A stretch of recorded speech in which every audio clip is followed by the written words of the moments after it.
Bonjour, avec vous, Bouche à Tactile le magicien.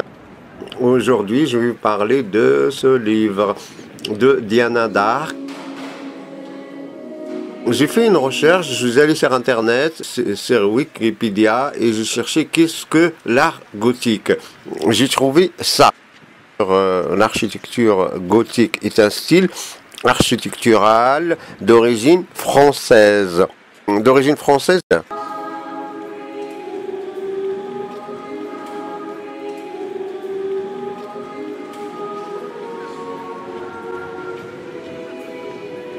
Le livre de Diana d'Arc est un voyage, il se lit comme un roman et il nous rappelle la riche interconnectivité entre l'Est et l'Ouest. Diana d'Arc a décidé d'écrire ce livre après l'incendie majeur de la cathédrale de Notre-Dame de Paris qui s'est produit le 15 avril 2019. Comme nous, Diana avait à la télé que les gens étaient tristes, il s'est posé la question de l'identité française à travers ce monument.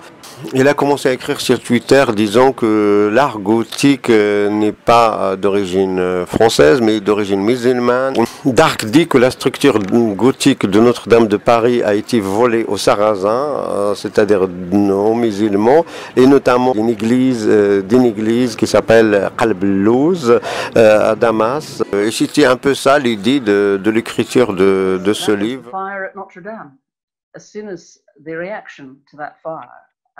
It just made me angry, I'm afraid, when everybody was trying to sort of say this great symbol of French identity. And I was thinking, oh, wait a minute, you know, don't people realize that this building is not nearly as European as people think, you know, shouldn't À mon sens, la polémique sur ce sujet n'est pas une surprise pour plusieurs raisons. En effet, l'influence islamique sur le patrimoine culturel européen est un sujet tabou. C'est un sujet épineux, donc il ne faut pas trop parler de ça. Le sectarisme chrétien, la préférence des universitaires pour les sources occidentales et plus récemment l'islamophobie ont tous contribué à occulter son rôle. Et donc c'est peut-être une surprise d'apprendre que les Turcs de Londres au Moyen-Âge travaillaient comme cordonniers, même avocats. Et quand je parle du turc, le turc c'est une expression à l'époque qui désignait uniquement les musulmans. C'est aussi peut-être une surprise d'apprendre que l'influence de Avicenne, Ibn Sina est primordiale dans l'Occident médiéval latin.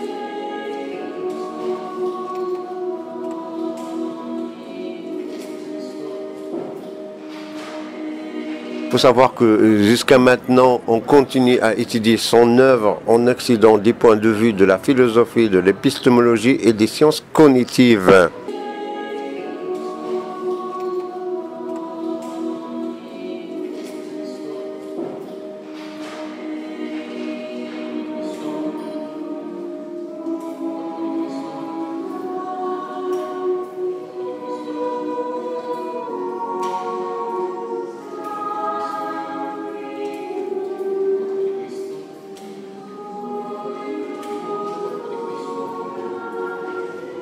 Qui vole qui maintenant? D'abord, il faut donner une définition au mot sarrasin. Sarrasin, terme péjoratif utilisé par les écrivains chrétiens en Europe au Moyen Âge pour désigner les musulmans arabes. Le nom sarrasin vient des verbes arabes sariqa, qui signifie voler. Les sarrasins étaient considérés comme des pillards et des voleurs, ce qui a conduit à une double ironie dans le titre des livres.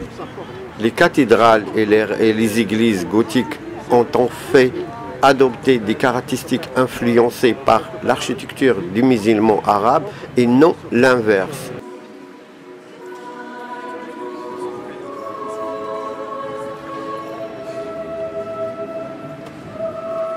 Sa porte d'entrée sur le sujet est Christopher Wren et son affirmation, pas unique à l'époque, que l'architecture gothique n'était pas l'invention des Goths, mais plutôt des Sarrasins beaucoup plus sophistiqués. Maintenant, qui est Christopher Wren? C'est le plus célèbre architecte anglais. Hein, et qu'il était un peu le chef d'équipe, hein, le chef des professionnels, un peu le contremaître. Le mot architecte n'a été inventé qu'après. À l'époque, la fonction existait, mais le poste existait, mais pas le nom. C'est Wren à qui on a attribué la reconstitution des bâtiments dits à l'incendie de Londres de 1666. Il a donc fallu refaire les bâtiments et notamment la cathédrale Saint-Paul. Certains ont refusé d'utiliser le style gothique car ils ont dit qu'il vient des Arabes et il faut utiliser un style propre aux chrétiens. D'où vient le mot gothique? C'est à la Renaissance qu'on a inventé ce terme.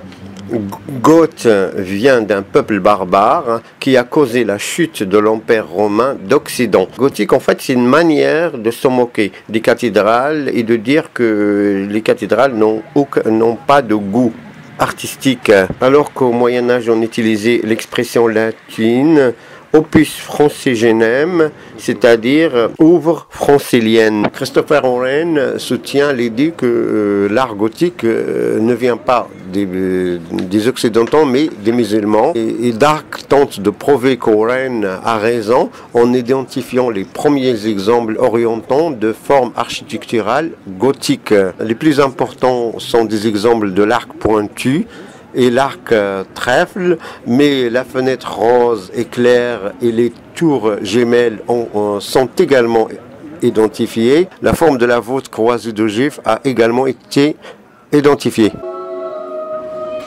Le livre est structuré chronologiquement, mais il se concentre sur la Syrie, c'est-à-dire ce qu'on appelait à l'époque Bilad ou Sham. Et à l'époque, il n'y avait pas le Liban, etc. Il passe de la période pré-islamique de l'architecture paléo-chrétienne au premier empire islamique. Il faut noter que Dark est beaucoup plus critique sur l'Espagne que sur d'autres pays de l'Europe. En effet, il observe que l'occupation islamique de l'Espagne du 8e siècle à 1492 a été en grande partie tirée de l'histoire espagnole. C'est-à-dire qu'il essaie un petit peu de ne pas reconnaître le passé islamique. Et Dark conclut que les Espagnols ne semblent pas disposés à célébrer leur passé musulman. Le minaret de la mosquée de Cordoue a été transformé en clocher. Concernant maintenant l'Italie, et pour montrer l'influence du musulman sur l'architecture des bâtiments, Dark s'appuie sur le travail de l'historienne Deborah Howard. Il qualifie Venise de porte d'entrée vers l'Europe. Ce qui est beaucoup plus intéressant avec ce livre, c'est son identification des formes gothiques sur les bâtiments en série. Les nombreuses années passées par Dark à visiter ces bâtiments désormais inaccessibles la rendent qualifiée. Il faut savoir qu'en 2005, Dark a acheté une vieille maison en série. Et pour conclure, on peut dire que quelle que soit l'origine des bâtiments, quelle que soit l'origine de l'architecture, il faut mettre l'accent sur le vivre ensemble, que ce soit à moi ou à toi ou à quelqu'un d'autre, on s'en fiche. C'est un bien de l'humanité, c'est un bâtiment de civilisation, peu importe l'origine. Et voilà, merci beaucoup, c'était Boucha, au revoir tout le monde.